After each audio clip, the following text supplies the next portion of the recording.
एक हीरो जिसे चरित्रहीन कहा गया।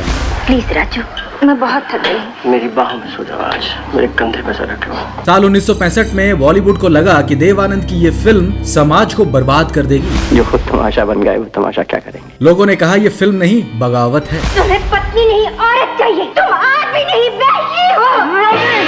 ये थी नवकेतन बैनर्स की पहली कलर फिल्म। लेकिन हैरानी की बात यह है कि डायरेक्टर, प्रोड्यूसर, लिरिसिस्ट कोई एक दूसरे से सहमत नहीं थे। इस फिल्म को बनाते बनाते देव साहब लगभग सब कुछ खो चुके थे।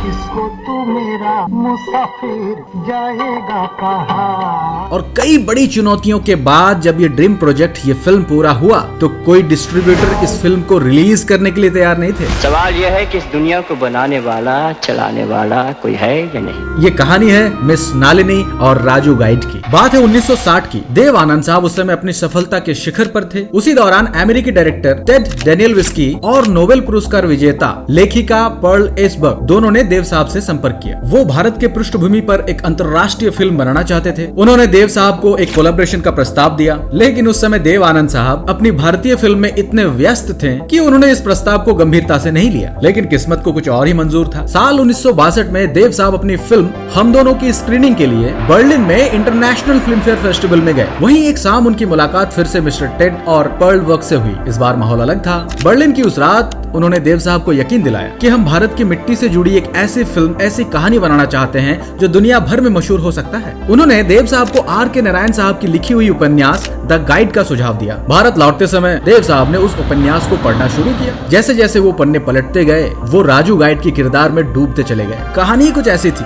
एक गाइड जो प्यार में अपराधी बनता है और फिर साधु बनकर दुनिया से विदा लेता है। देव साहब को लगा ये सिर्फ कहानी नहीं, ये तो एक दर्शन है। उन्होंने तुरंत मैसूर में R.K. नारायण साहब को फोन लगाया। उन्होंने कहा कि मैं आपके किताब पर एक फिल्म बनाना चाहता हूँ। जब नारायण साहब ने पूछा फिल्म कैसी होगी, तो देव साहब ने कहा हम इस फिल्म के साथ हॉलीवुड तक की सफर तय करेंगे। हालांकि शुरुआत में नारायण साहब नाखुश थे, क्योंकि वो नहीं चाहते थे कि उनकी कहानी के साथ कुछ बदलाव हो। लेकिन देव साहब ने जैसे तैसे उन्हें कन्विंस कर ही लिया और वहीं से भारतीय सिनेमा की सबसे साहसी फिल्म की नींव पड़ी। लेकिन ये प्रोजेक्ट चुनौतियों से भरा हुआ था।